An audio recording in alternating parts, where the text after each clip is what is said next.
میرے نبی کو چاند ستارے سلام کرتے ہیں، اور جدھر جدھر سے گزرتے ہیں رحمت عالم قدم قدم پہ نظارے سلام کرتے ہیں۔ یہ تھے حافظ محمد فردین صلی اللہ علیہ وسلم، جو آقا مدنی تاجدار مدینہ احمد مصطفیٰ محمد مصطفیٰ صلی اللہ علیہ وسلم کی شان میں نعت نبی کا گلدستہ پیش فرما رہے تھے۔ چلیے آئیے اب میں جلسے کی کاروائی کو آگے بڑھاتا ہوں، اور اس جلسے میں ہمارے بہت خوبصورت مقرر ہزاروں کے مجمع کو سنجیدگی بخشنے والی شخصیت جب وہ بولتے ہیں تو بات دلوں پہ اثر کرتی ہے، جس سے میری مراد حضرت مولانا انیس احمد صاحب ندوی دامت برکاتہم مدد ذلون علی سے ہے۔ میں حضرت والا کو اس شعر کے ساتھ کرسی خطابت پر دعوت دوں گا، کچھ ایسی باتیں بتلاؤ، کچھ ایسی نصیحت کر جاؤ، سویا ہوا دل جاگ اٹھے، آنکھیں پرنم کر جاؤ۔ میری مراد حضرت مولانا محمد انیس صاحب ندوی دامت برکاتہم کرسی خطابت پر۔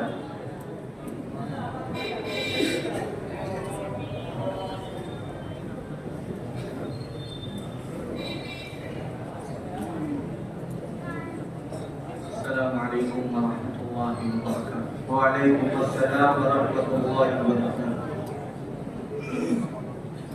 بسم اللہ الرحمن الرحیم۔ الحمد للہ نحمده ونستعینه ونستغفره ونؤمن به ونتوکل علیہ ونعوذ باللہ من شرور انفسنا ومن سیئات اعمالنا، من يهده الله فلا مضل له ومن يضلله فلا هادي له، ونشهد أن لا إله إلا الله وحده لا شريك له، ونشهد أن سيدنا ونبينا ومولانا محمدا عبده ورسوله صلى الله تعالى عليه وعلى آله وأصحابه وأزواجه وذرياته وأهل بيته وبارك وسلم تسليما كثيرا كثيرا، أما بعد، قال الله سبحانه وتعالى: أعوذ بالله من الشيطان الرجيم، يرفع الله الذين آمنوا منكم والذين أوتوا العلم درجات، وقال رسول الله صلى الله عليه وآله وسلم: يحمل هذا العلم من كل خلف عدوله ينفون عنه تحريف الغالين وانتحال المبطلين وتأويل الجاهلين، أو كما قال صلى الله عليه وآله وسلم۔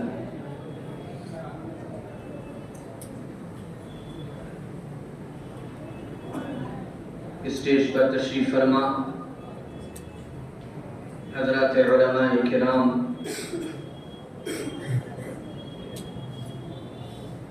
نظامت کے فرائض انجام دے رہے برادر مکرم مولانا امین اختر صاحب، مدرسہ افضل العلوم کے ذمہ داران، حاضرین مجلس اور عزیز طلباء، پہلی درخواست تو میری آپ سب سے یہ ہے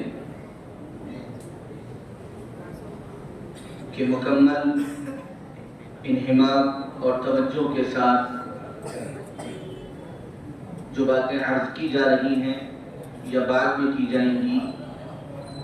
آپ ان باتوں کو سنیں۔ جہاں تک مجھے امید ہے کہ باقاعدہ ریکارڈنگ ہو رہی ہے، وہ بعد میں آ جائے گی۔ میں جواز اور عدم جواز کی بات نہیں کر رہا ہوں، لیکن اچھا یہ ہے کہ جو سب لوگ موبائل استعمال کر رہے ہیں وہ موبائل استعمال نہ کریں۔ توجہ کے ساتھ جو باتیں اس وقت عرض کی جا رہی ہیں، قرآن کی نسبت پر یہ مجلس ہے، حفظ قرآن کی نسبت پر ہے، اس لیے اصل توجہ اس پیغام کی طرف ہو جو اپنے اساتذہ سے سیکھا ہوا پیغام ہم آپ کی خدمت میں عرض کرنے کے لیے حاضر ہوئے۔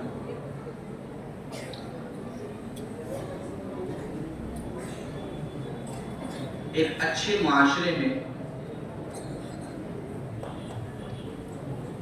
ایک شریف انسان کی بہت سی پہچانیں ہوتی، بہت سی علامتیں ہوتی، اور اپنی ان علامتوں اور اپنی ان عادتوں کی بنیاد پر اس کو اچھا کہا جاتا ہے، شریف کہا جاتا ہے، نیک کہا جاتا ہے۔ انہی علامتوں اور عادتوں میں سے ایک عادت ہے احسان شناسی کی عادت، کسی کا احسان ماننا، کسی کے احسان کو یاد رکھنا، کسی نے آپ کے ساتھ کوئی اچھا برتاؤ کیا ہے، کوئی آپ کے ساتھ خیرخواہی کی ہے تو اس کی خیرخواہی کو یاد رکھنا، اس کی قدر کرنا، یہ ایک کسی بھی مہذب معاشرے میں ایک شریف انسان کی پہچان ہوا کرتی ہے۔ اور جس انسان کا یہ مزاج نہیں ہوتا وہ معاشرے سے دھیرے دھیرے اپنی عزت کھو لیتا ہے۔ لوگوں کی رائے اس کے بارے میں یہ بن جاتی ہے کہ اس کے ساتھ چاہے جتنا اچھا معاملہ کرو، یہ احسان شناس نہیں ہے، یہ احسان نا شناس، نا قدرہ، نا شکرہ۔ اور یہ بات صرف دنیا کے معاشرے کی نہیں ہے، اللہ کے نبی صلی اللہ علیہ وآلہ وسلم نے جو دیندارانہ معاشرہ ہم کو دیا تھا اس میں بھی اس کی بڑی اہمیت تھی۔ آپ صلی اللہ علیہ وآلہ وسلم نے فرمایا من لم یشکر الناس لم یشکر اللہ، جو انسانوں کا شکر ادا نہیں کرتا، انسانوں کے احسان کو نہیں مانتا، جو نظر آتے ہیں وہ نظر نہ آنے والے اللہ کا بھی ناشکرا ہوتا ہے۔ یہ بات میں اس لیے عرض کر رہا ہوں تاکہ اگلی بات پوری طرح ہمارے سمجھ میں آ سکے۔ یہ جو مجلس قرآن پاک کی نسبت پر اور کسی مدرسے میں خاص طور سے جب منعقد ہوتی ہے، ایسی مجلسوں کا ایک خاص عنوان یہ ہونا چاہیے، وہ چاہے بینر پر لکھا ہو یا نہ لکھا ہو، گفتگو میں وہ موضوع آئے یا نہ آئے، لیکن بولنے والے بھی اور حاضر ہونے والے بھی، آپ تشریف لانے والے بھی، ان سب کو اس وقت سب سے زیادہ ضرورت اس بات کی ہوتی ہے کہ وہ مدرسے کی اس چہار دیواری میں بیٹھ کر سب سے زیادہ اس بات پر غور کریں کہ اللہ کی یہ کتاب اور رحمت العالم سیدنا محمد رسول اللہ صلی اللہ علیہ وآلہ وسلم کی حدیثیں اور آپ کی تعلیمات اور آپ کی سیرت اور آپ کی سنت، یہ جو آج ہم تک پہنچی ہے، یہ جو آج ان ننھے منھے بچوں نے قرآن پاک کسی نے نازلہ مکمل کیا، کسی نے حفظ مکمل کیا، اور بہت سے بچے عربی درجات میں، کوئی فارسی میں ہے، کوئی عربی اول میں ہے، کوئی دوم میں ہے، کوئی سوم میں ہے، یہ جو پوری دین کی میراث ہم تک پہنچی ہے، یہ آخر ہم تک کس طرح منتقل ہو کر آئے؟ آپ بھی جانتے ہیں، ہم بھی جانتے ہیں، یہ علم راتوں رات آسمان سے کسی جگہ پر نہیں اتارا گیا۔ یہ علم ایسا نہیں تھا کہ اللہ نے کتابیں اوپر سے بھر کر اور زمین پر اتار دی اور پھینک دی اور نازل کر دی بارش کی طرح اور ان بچوں نے اس کو پڑھ لیا۔ یہ علم جو ہم تک پہنچا ہے، ان بچوں تک پہنچا ہے، اور ان کے سینئر جو ہم پہلے پڑھ چکے ہم تک پہنچا ہے ٹوٹا پھوٹا جیسا بھی۔ یہ علم ایک مسلسل محنتوں کے بعد، ایک تسلسل کے ساتھ، ہر دور کے اہل علم کی قربانیوں کے ساتھ، ہر دور کے اہل علم کی مشقتوں کے ساتھ، ہر دور کے قربانی دینے والوں کی جد و جہد کے ساتھ، پھر یہ علم سینہ بسینہ، نسل در نسل، صدی در صدی منتقل ہوتا ہوا مشتق اور آج تک پہنچا ہے۔ اور یہ جو پوری کڑی ہے، مجھ سے لے کر اور ان طلباء سے لے کر رحمت العالم سیدنا محمد رسول اللہ صلی اللہ علیہ وآلہ وسلم تک، یہ پوری کڑی اور یہ پورا تسلسل ہمارے محسنین کا تسلسل، اور انتہائی گیا گزرا ہے وہ انسان جو علم تو یاد رکھے، جو اس موضوع پر بہت سی فضیلت بیان کرے اور بیان سنے، لیکن وہ ان محسنین کو بھول جائیں جن کی قربانیوں کی برکت سے اللہ نے اس علم کو یہاں تک پہنچایا، اس تاریخ کو بھول جائیں جس تاریخ کی برکت سے یہ علم مشتق اور آپ تک پہنچا ہے۔ ہم اور آپ کیا سمجھتے ہیں؟ حضور اکرم صلی اللہ علیہ وآلہ وسلم نے اس دین کی حفاظت کے لیے اور آپ کے صحابہ نے اس دین کی اور اس علم کی حفاظت کے لیے کیسی کیسی قربانیاں دی ہیں، کیسے کیسے مجاہدے برداشت کیے ہیں، اس کا ہم اور آپ تصور بھی نہیں کر سکتے۔ اور یہ احساس اہل علم کا بڑھتا جا رہا ہے کہ ہمارے طلباء اور ہمارے علماء کے درمیان علمی مذاکرات تو بہت ہیں، لیکن اس علم کے منتقل ہونے کے راستے میں ہمارے اسلاف کی جو قربانیاں اور جو مجاہدات اور جو تکلیفیں اور جو پریشانیاں ان پر آئی ہیں، اس تاریخ کو ہم بھولتے جا رہے ہیں، جس کے نتیجے میں اپنے ان اسلاف کے تعلق سے جیسی عظمت، جیسا احترام، جیسی محبت، جیسی عقیدت ہمارے دلوں میں ہونی چاہیے، وہ عقیدت، عظمت اور محبت باقی نہیں رہ پاتی۔ اللہ کے نبی صلی اللہ علیہ وآلہ وسلم کو اللہ تعالیٰ نے اس علم کا حامل بنایا اور آپ کو وہ تمام علوم عطا فرمائے جو اولین اور آخرین کو اللہ تعالیٰ نے عطا فرمائے تھے مخلوقات میں، اور اللہ تعالیٰ نے مخلوقات میں سب سے زیادہ اشرف اور اعلیٰ اور افضل بنا کر آپ کو تمام انبیاء کے علوم کا وارث اور جامع بنا دیا۔ اور پھر اللہ کے نبی صلی اللہ علیہ وآلہ وسلم کے صحابہ نے اس علم کو اللہ کے نبی صلی اللہ علیہ وآلہ وسلم سے حاصل کیا، بالعموم تمام صحابہ نے حاصل کیا، اور بالخصوص صحابہ کی وہ جماعت جنہیں کبھی اصحاب صفہ کہا گیا یا اور بھی بہت سے ناموں سے ان کو یاد کیا گیا، یہ وہ صحابہ تھے جنہوں نے اپنی پوری زندگی اللہ کے نبی صلی اللہ علیہ وآلہ وسلم کے اس علم کو سیکھنے میں اور اس علم کی حفاظت میں وقف کر، انہوں نے کھانے پینے کی پرواہ نہیں کی، انہوں نے پہننے اوڑھنے کی پرواہ نہیں کی، انہوں نے سردی گرمی کی کوئی پرواہ نہیں کی، بلکہ انہوں نے صرف ایک دھن اپنے اوپر سوار کی کہ یہ جو علم محمد رسول اللہ صلی اللہ علیہ وآلہ وسلم سے ہم کو ملا ہے، اس علم کی حفاظت کرنا اور اس علم کو بعد والوں میں منتقل کرنا یہ ہماری ذمہ داری۔ صحابہ کی جماعت تو پوری جماعت اللہ کی طرف سے منتخب کردہ تھی، صحابہ کی تو پوری جماعت اللہ کی طرف سے اس کا خاص انتخاب ہوا تھا، اور پھر صحابہ کرام کے بعد اللہ تعالیٰ کا یہ فیصلہ ہوتا رہا کہ جب جس دور میں جس علم کی جس علاقے میں جتنی ضرورت ہوتی رہی، اللہ تعالیٰ اس علاقے میں اس علم کو حاصل کرنے والے، اس علم کو اپنے دل و دماغ میں رچانے بسانے والے اہل علم کھڑا کرتا رہا، اور وہ قربانیاں برداشت کر کے، مجاہدے برداشت کر کے ہمارے اور آپ کے لیے اس علم کی حفاظت کرتے رہے۔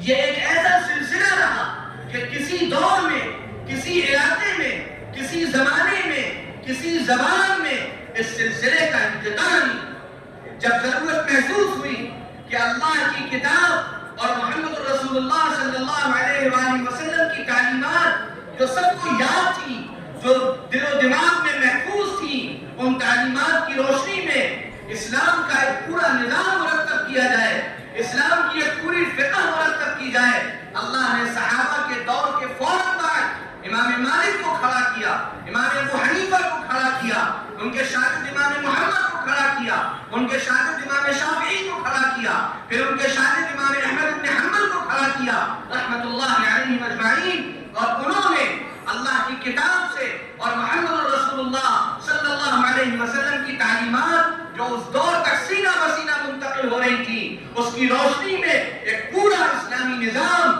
ایک پورا اسلامی نظام زندگی، ایک پورا اسلامی دستور حیات پوری انسانیت کے لیے محفوظ کر دیا، کتابوں کی شکل میں محفوظ کر دیا، اپنے ہزاروں شاگردوں کی شکل میں اللہ نے اس دور میں وہ کام لیا۔ پھر جب یہ ہوا کہ لوگ بڑھتے گئے اور حضور صلی اللہ علیہ وسلم کی تعلیمات اور آپ کی حدیثوں کے نام پر جھوٹی باتیں کی جانے لگی، غلط باتیں کی جانے لگی، جو اللہ نے کھڑا کیا احمد بن حنبل کے شاگرد امام بخاری کو اور ان کے شاگرد امام امام مسلم کو اور امام بخاری کے دوسرے شاگرد امام ترمذی کو اور امام ابو داؤد کو اور امام نسائی کو اور امام ابن ماجہ کو اللہ نے ان کو کھڑا کیا کہ اب محمد رسول اللہ کی تعلیمات جو سینہ بسینہ منتقل ہوئی تھی اب وقت آ گیا ہے کہ ان تعلیمات کو لکھ کر محفوظ کیا جائے. پھر ان علماء نے قربانیاں دے کر ایک ایک حدیث کے لیے ہزاروں کلومیٹر کے سفر کر کے ایک ایک حدیث کے لیے اپنی زندگی کو داؤ پر لگا کر انہوں نے صحیح بخاری لکھی, صحیح مسلم لکھی, ترمذی لکھی, ابو داؤد لکھی, حدیث کی کتابیں. کبھی اللہ نے دین کے داعیوں کو کھڑا کیا, کبھی اللہ نے مشائخ کو کھڑا کیا, کبھی اللہ نے اور کسی کو کھڑا کیا اور کسی کو کھڑا کیا. لیکن یاد رکھیے دنیا کا کوئی دور محمد رسول اللہ صلی اللہ علیہ وآلہ وسلم سے لے کر آج تک ایسا نہیں گزرا جب اس دین کی حفاظت کرنے والے, اس دین کا صحیح پیغام پہنچانے والے, اس دین کی صحیح ترجمانی کرنے والے اس دور میں اس علاقے میں موجود نہ رہے. کیونکہ یہ اللہ کا آخری دین ہے. اليوم اکملت لکم دینکم واتممت علیکم نعمتی ورضیت لکم الاسلام دینا. اے محمد صلی اللہ علیہ وآلہ وسلم, ہم نے آج اس دین کو آپ کے لیے مکمل کر دیا اور پسند کر دیا. اب جب اللہ نے اس دین کو مکمل کر دیا اور یہ طے کر دیا کہ وَمَن يَبْتَغِ غَيْرَ الْإِسْلَامِ دِينًا فَلَن يُقْبَلَ مِنْهُ, اب اسلام کے علاوہ کوئی اور دین لے کر آؤ گے تو وہ قابل قبول نہیں ہوگا. ان الدین عند اللہ الاسلام, دین اللہ کے نزدیک صرف اسلام ہے. جب یہ طے ہو گیا تو پھر اسلام کی قیامت تک کی حفاظت بھی اللہ ہی کی ذمہ داری. لہذا اللہ نے وہ وقت یاد کیجئے, حافظوں کی مناسبت سے خاص طور سے میں وہ واقعہ سناتا ہوں جب رحمت عالم سیدنا محمد رسول اللہ صلی اللہ علیہ وآلہ وسلم پر وحی اترتی تھی اور قرآن مجید نازل ہوتا تھا.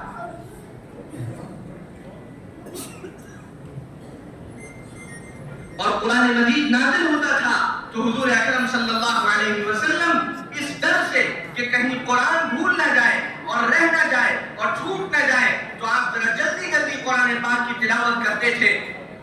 اللہ تعالیٰ دلوں کا حال جانتا ہے. اللہ تعالیٰ نے جان لیا کہ میرے محبوب آخر یہ اجرت کیوں کر رہے ہیں, یہ جلدی کیوں کر رہے ہیں. چنانچہ اللہ تعالیٰ نے سورۃ القیامہ کی وہ آیت نازل فرمائی, اعوذ باللہ من الشیطان الرجیم لا تحرک به لسانك لتعجل به ان علینا جمعه وقرآنه فإذا قرأناه فاتبع قرآنه ثم ان علینا بیانہ. اے محمد صلی اللہ علیہ وسلم, آپ اپنی زبان کو جلدی جلدی حرکت نہ دیں اس ڈر سے کہ کہیں قرآن رہ نہ جائے. آپ بے فکر رہیں, اس قرآن کو اتارنا ہماری ذمہ داری ہے, یہ صحیح صحیح پڑھا جائے گا یہ بھی ہماری ذمہ داری ہے. ثم ان علینا بیانہ, پھر اس کی صحیح تفسیر انسانیت کے سامنے قیامت تک آئے گی, یہ بھی ہماری ذمہ داری ہے. اے حافظوں, آپ نے کوئی معمولی کام انجام نہیں دیا, آپ اللہ کے وعدے کی تکمیل کا مظہر ہے. اللہ نے ایک پلان بنایا, اللہ کا ایک فیصلہ ہے, اللہ کا ایک ارادہ ہے اور اللہ کا ارادہ کوئی ٹال نہیں سکتا. اللہ کے اس ارادے کی تکمیل کے لیے آپ کا انتخاب ہوا,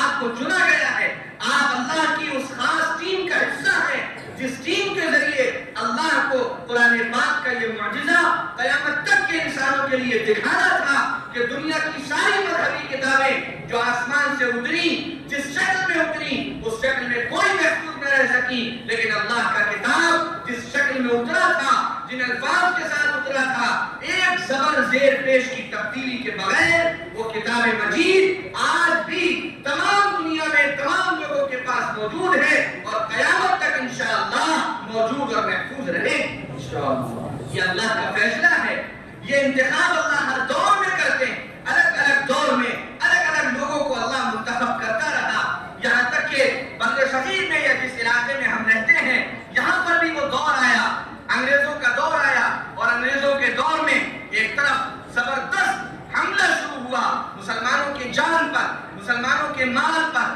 مسلمانوں کی عزت پر, اور طرح طرح سے گھیرا گیا, طرح طرح سے تکلیفیں اور پریشانیاں پہنچائی گئیں. اس وقت تک یہ مدارس کا جو نظام ہے مروجہ, یہ اس طرح سے باقی نہیں تھا, اس طرح سے نہیں ہوتا تھا, بلکہ اس وقت تک نظام یہ تھا کہ کوئی جو دین کا علم سیکھنا چاہتا تھا وہ چلا جاتا تھا کسی عالم کے پاس اور رہتا تھا 5 سال 7 سال 10 سال 20 سال، جس کی جیسی صلاحیت ہوتی تھی اس صلاحیت کے لحاظ سے وہ علم حاصل کرتا تھا، اور پھر اس کا استاد اس کو بھیجتا تھا کہ اب تم جا کر دین کا کام کر سکتے ہو۔ بہرحال جب انگریزوں نے سخت حملہ کیا جان اور مال پر، تو 2-3 طرح کے لوگ اس وقت تھے۔ بعض لوگ وہ تھے جنہوں نے انگریزوں کے جان اور مال کے حملے کو اہمیت نہیں دی اور کمپرومائز کیا اور ساتھ چلنے کا فیصلہ کیا۔ بعض وہ تھے جنہوں نے صرف جان اور مال کے حملے کو اصل خطرہ سمجھا، لیکن بعض بالغ نظر تھے، بعض دور اندیش تھے، بعض بابصیرت تھے۔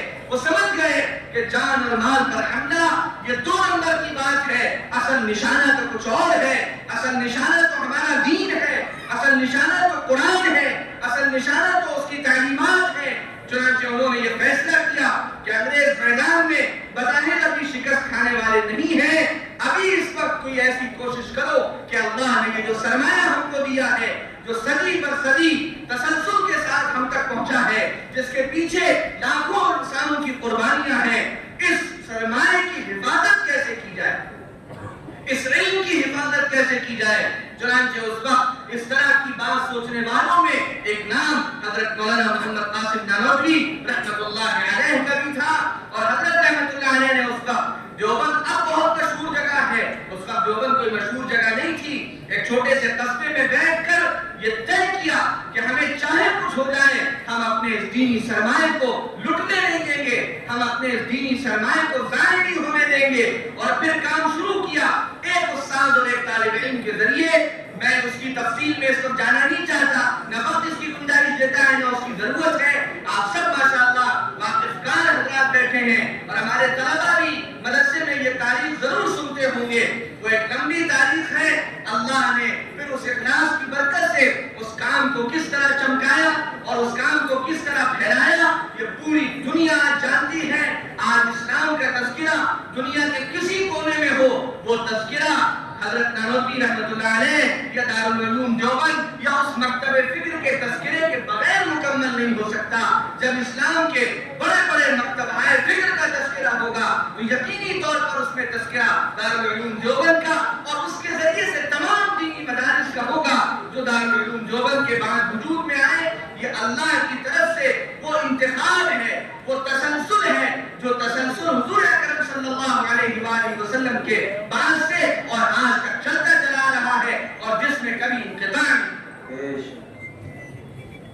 یہ علم کس طرح منتقل ہوتا تھا اور کیوں منتقل ہوتا تھا؟ حضور اکرم صلی اللہ علیہ وآلہ وسلم نے خود اپنی حدیث میں اس کی وضاحت فرمائی، جس کا میں نے تذکرہ کیا۔ لیکن اس سے پہلے میں قرآن پاک کی ایک آیت کی طرف آپ تمام حضرات کی اور خاص طور سے عزیز طلبہ کی توجہ مبذول کرانا چاہتا ہوں۔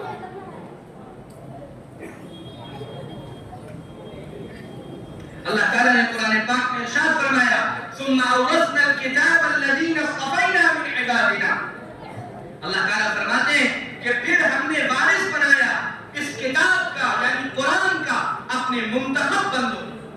اے حافظوں آپ کا انتخاب ہوا ہے، اے مدرسے میں پڑھنے والوں آپ کا انتخاب ہوا ہے، اے مدارس میں پڑھانے والوں آپ کا انتخاب ہوا ہے۔ دنیا ہو سکتا ہے مدرسے میں پڑھانے والوں کو حقیر نظروں سے دیکھتی ہو، دنیا ہو سکتا ہے ان کے لباس پر ہنستی ہو، دنیا ہو سکتا ہے ان کے رہن سہن کا مذاق اڑاتی ہو، لیکن واللہ العظیم قرآن یہ گواہی دیتا ہے کہ آپ اللہ کی منتخب کردہ جماعت ہیں۔ ثم اورثنا الكتاب الذين اصطفينا من عبادنا۔ یہ آپ کا مقام ہے، یہ آپ کا اسٹیٹس ہے، یہ آپ کی ویلیو ہے، لیکن یاد رکھیے ویلیو جتنی زیادہ ہوتی ہے اندیشے اور خطرے بھی اتنے ہی زیادہ ہوتے ہیں، اور قرآن فوراً ان اندیشوں اور خطروں کی وضاحت کرتا ہے۔ فَمِنْهُمْ ظَالِمٌ لِنَفْسِهِ وَمِنْهُمْ مُقْتَصِدٌ وَمِنْهُمْ سَابِقٌ بِالْخَيْرَاتِ بِإِذْنِ اللَّهِ۔ ہم نے تو پوری جماعت علماء اور پوری جماعت طلبہ کو اپنی اس کتاب کا وارث بنایا ہے، لیکن پھر ہم فَمِنْهُمْ ظَالِمٌ لِنَفْسِهِ، بہت سے لوگ انہی میں ایسے ہوتے ہیں جو اپنے آپ پر ظلم کر دیتے، اپنے آپ پر ظلم کر بیٹھتے،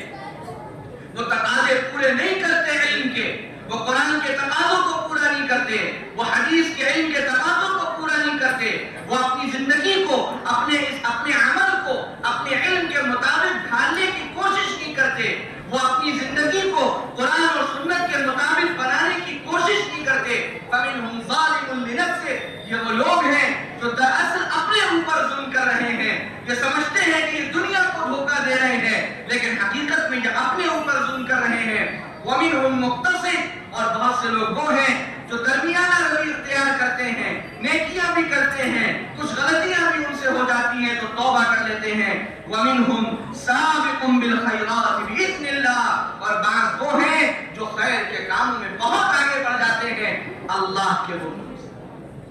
ایک چیز اور بتاؤں یہاں سے،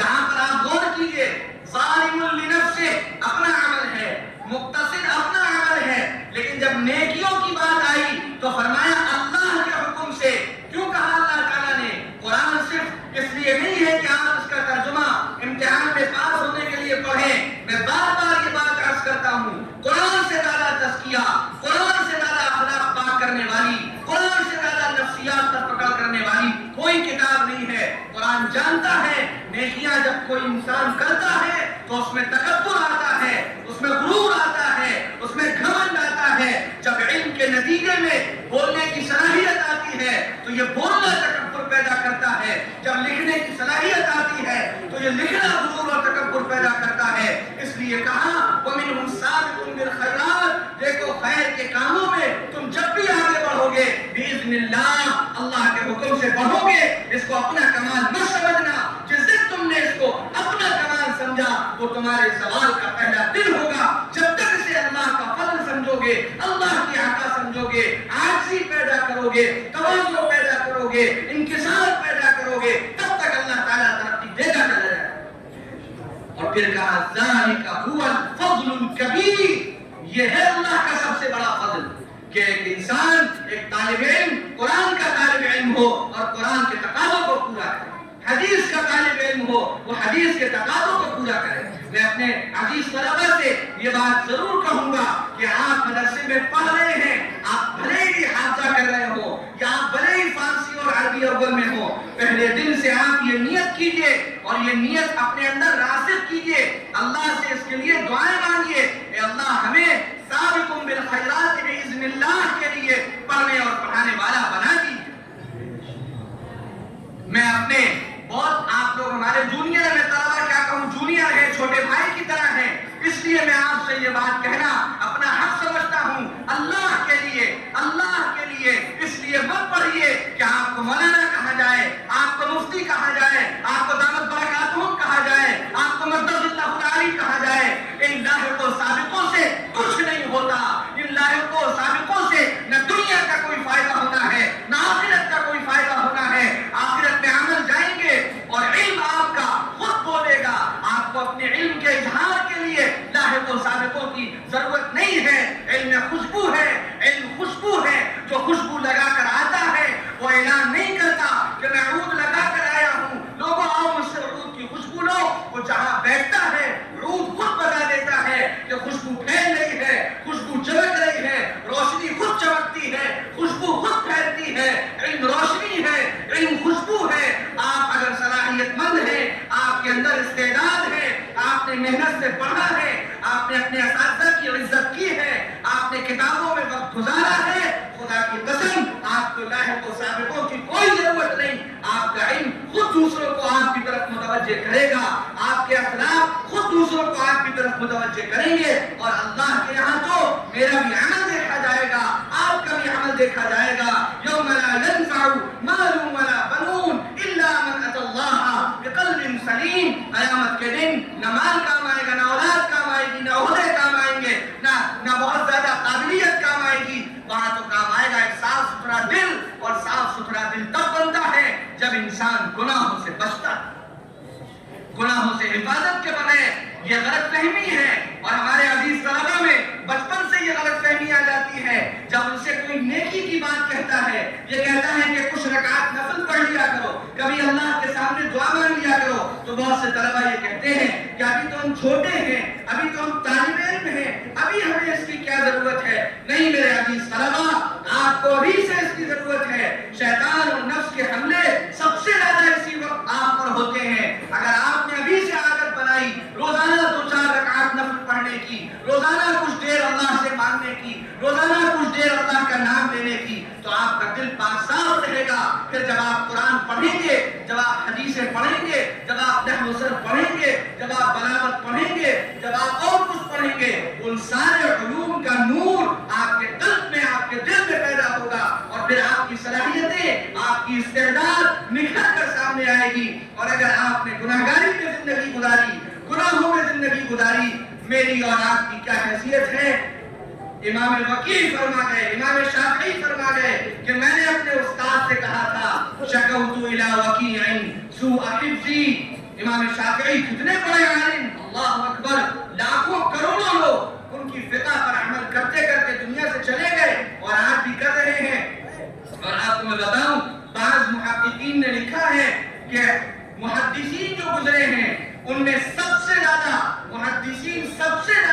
امام شافعی رحمۃ اللہ علیہ کے مسلک پر عمل کرنے والے تھے. اللہ نے ایسا بڑا مقام ان کو عطا فرمایا تھا. امام محمد ابن ادریس الشافعی رحمۃ اللہ علیہ وہ اپنے استاد کے پاس گئے، ان کے استاد کا نام تھا وکیع،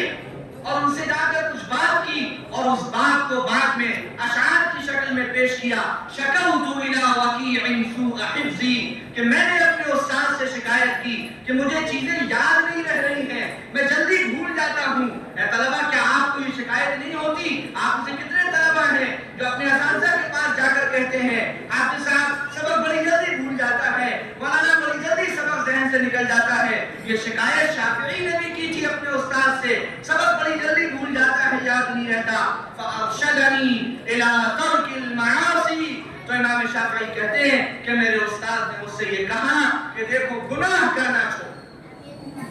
فارشدنی الی ترک المعاصی، انہوں نے مجھے یہ نصیحت کی کہ دیکھو گناہ کرنا چھوڑ دو. فإن العلم نور من الہی ونور اللہ لا یعطى لعاصی، کیونکہ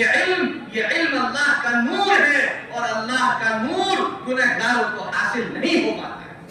خوب یاد رکھیے، علم الگ چیز ہے، معلومات الگ چیز ہے. کسی چیز کے جان لینے کا نام علم نہیں ہے. جاننے والے تو بہت سے دنیا میں پڑے ہیں. آپ کو پتا ہوگا، آپ کے اساتذہ نے بتایا ہوگا کہ بخاری مسلم حدیث پوری کتابیں یہودیوں نے یاد کر لی، عیسائیوں نے یاد کر لی. ریسرچ کی مستشرق جنہیں کہا جاتا ہے، یہ وہی لوگ ہوتے ہیں جو یورپ کے ہوتے ہیں، لیکن اسلامی علوم آپ کے بڑے بڑے مفتیوں، آپ کے بڑے بڑے فقیہوں سے زیادہ ان کو اس میں مہارت ہوتی ہے. تو آپ کیا انہیں عالم کہیں گے؟ آپ کیا انہیں علم والا کہیں گے؟ ہرگز نہیں. ان کے پاس صرف معلومات ہے، ان کے پاس صرف نالج ہے. علم تو وہ ہے تو وکیع نے بتایا فإن العلم نور من الہی ونور اللہ لا یعطى لعاصی. علم تو اللہ کا نور ہے اور اللہ کا نور گناہگاروں کو نہیں ملا.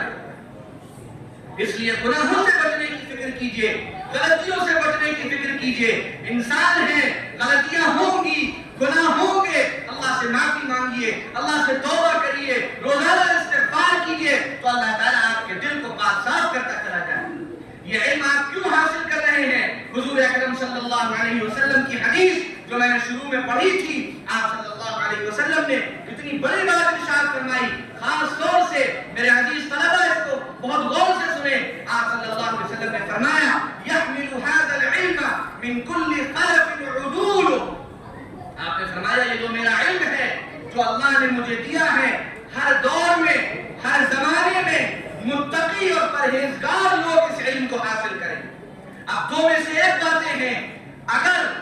کوئی ایسا انسان علم حاصل کر رہا ہے جو متقی اور پرہیزگار نہیں ہے، تو یا تو اس نے علم ہی نہیں حاصل کیا، اور اگر وہ یہ جانتا ہے کہ وہ علم حاصل کر رہا ہے تو پھر اسے تقویٰ اور پرہیزگاری کی زندگی اختیار کرنی پڑے گی. حضور نے صاف فرما دیا تقوی اور پرہیزگاری کے بغیر جو علم ہے وہ علم نہیں ہے. میرے اس علم کو ہر دور میں حاصل کرنے والے عدول، ہر دور کے متقی لوگ ہوں گے، پاکیزہ لوگ ہوں گے، بلند اخلاق والے لوگ ہوں گے، پاکیزہ کردار والے لوگ ہوں گے، بلند افکار والے لوگ ہوں گے، اللہ کے نبی صلی اللہ علیہ وسلم کی سیرت اور سنت پر زندگی گزارنے والے ہوں گے. اور وہ یہ علم کیوں حاصل کریں گے؟ آپ کو کیا نیت کرنی ہے؟ روزانہ صبح اٹھ کر هذا العلم من كل خلف عدول ينفون عنه تحريف الغالين وانتحال المبطلين وتأويل الجاهلين. وہ علم اس لیے حاصل کریں گے تاکہ وہ تحریف الغالین، غلو کرنے والوں کی جو تحریفات ہیں دین میں، ان تحریفات کا کما کریں،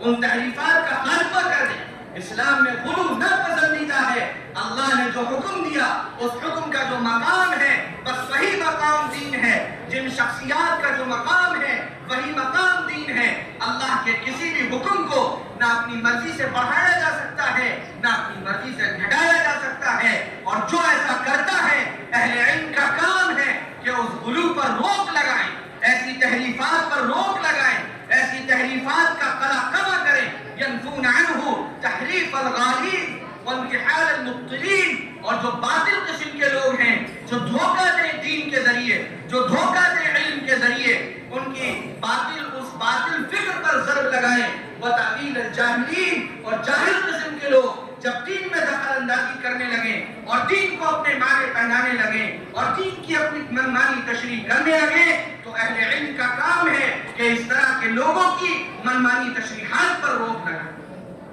یہ آپ کا مقام ہے، یہ آپ کے کرنے کا کام ہے اور یہ ہر دور کے اہل علم نے کیا ہے. حضور اکرم صلی اللہ علیہ وسلم سے لے کر آج تک جو بات میں نے شروع میں عرض کی تھی کہ اللہ کے نبی صلی اللہ علیہ وسلم سے آج تک کسی بھی دور میں یہ امت محروم نہیں رہی ہے، یہ امت خالی نہیں رہی ہے.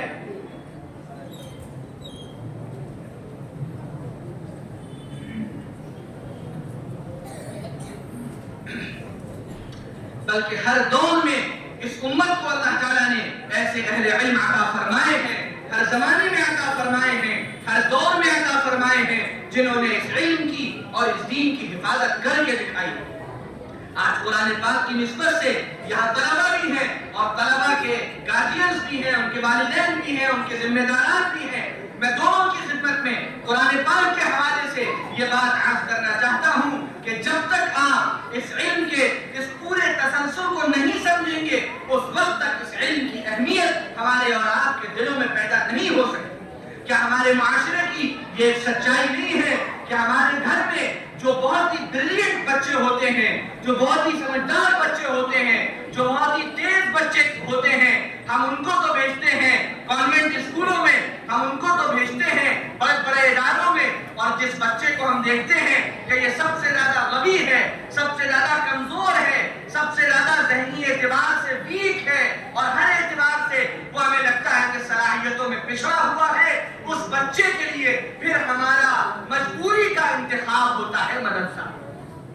یہ عام طور سے ذہن بنا ہوا ہے. اب آپ بتائیے جب آپ اس ذہنیت کے ساتھ اپنے کسی ایسے بچے کو مدرسے میں لے کر آئیں گے اور پھر آپ یہ امید رکھیں کہ وہ بچہ بڑی اعلیٰ صلاحیتوں والا بنے، بڑی اعلیٰ استعداد والا بنے. آپ نے تو خود مدرسے کا انتخاب کرتے وقت یہ طے کر لیا تھا اور یہ مان لیا تھا کہ ہمیں اپنے سب سے کمزور بچے کو وہاں بھیجنا ہے. ظاہر بات ہے کہ پھر اس کے اندر وہ صلاحیت اور استعداد نہیں پیدا ہوگی کیونکہ ہمارے دل میں خود وہ جذبہ، وہ قدر اس علم کے بارے میں پیدا نہ ہو سکی جو ہمارے دل میں جذبہ اور جو قدر ہمارے دل میں پیدا ہونی چاہیے.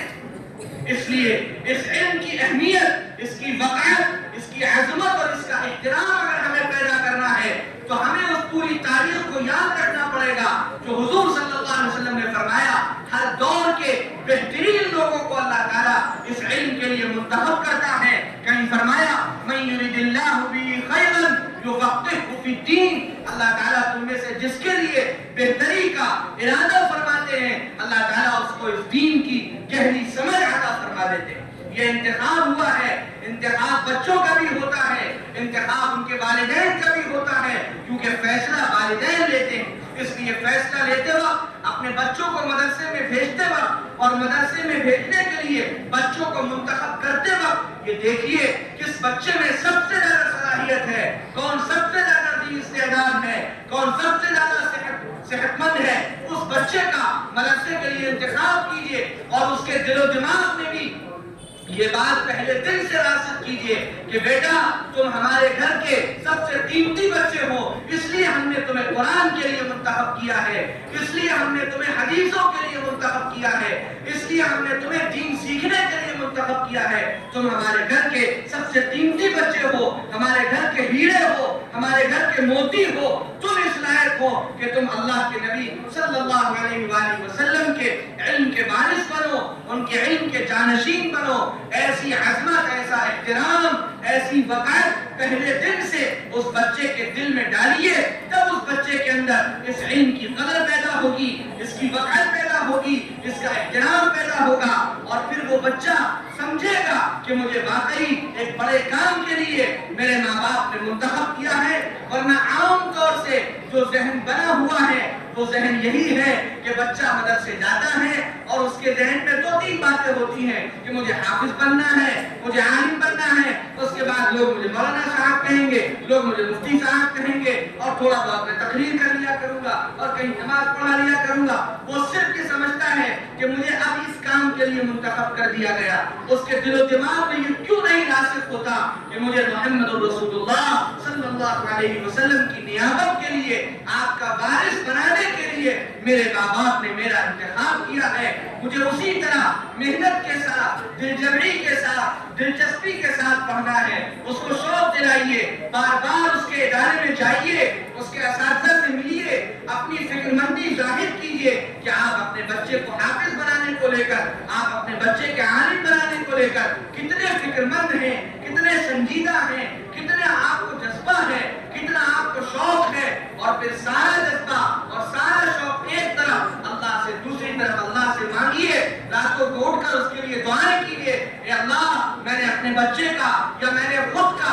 انتخاب کیا ہے تیرے نبی کے علم کے لیے، تیرے کتاب کے علم کے لیے۔ اللہ اپنی رحمت سے مجھے اس کا اہل بنا، میرے بچے کو اس کا اہل بنا، اور اس کا حق ادا کرنے کی توفیق عطا فرما۔ جب ان جذبات کے ساتھ ہم اور آپ، ہمارے عزیز طلبہ اور ان کے والدین جب فکر مندی کریں گے تو انشاءاللہ پھر ان کے اندر جذبات بھی پیدا ہوں گے، محنت کرنے کی صلاحیت اور استعداد بھی پیدا ہوگی، اور پھر وہ علماء دنیا کے سامنے آئیں گے جن علماء کی واقعی دنیا کو ضرورت ہے، جو باطل کے اس ماحول میں صحیح رہنمائی کر سکیں، صحیح رہنمائی دے سکیں، اور خود بھی صحیح رخ پر چل کر امت کو بھی صحیح رخ پر چلا سکیں۔ اللہ تعالیٰ اس ادارے میں پڑھنے والے تمام طلباء کو بے حق قبول فرمائے، جن کا حفظ قرآن مکمل ہوا یا ابھی مکمل نہیں ہوا، یا جو عالمیت کی پڑھائی پڑھ رہے ہیں، اللہ تعالیٰ ان سب کو بے انتہا شوق کے ساتھ، محنت کے ساتھ پڑھنے کی توفیق عطا فرمائے، اور جو ان کے اساتذہ کرام ہیں اللہ اپنی شان کے مطابق ان کو جزا نصیب فرمائے، اعلیٰ اور ان کی محنتوں کا بہتر سے بہتر بدلہ نصیب فرمائے۔ وآخر دعوانا ان الحمد للہ رب العالمین۔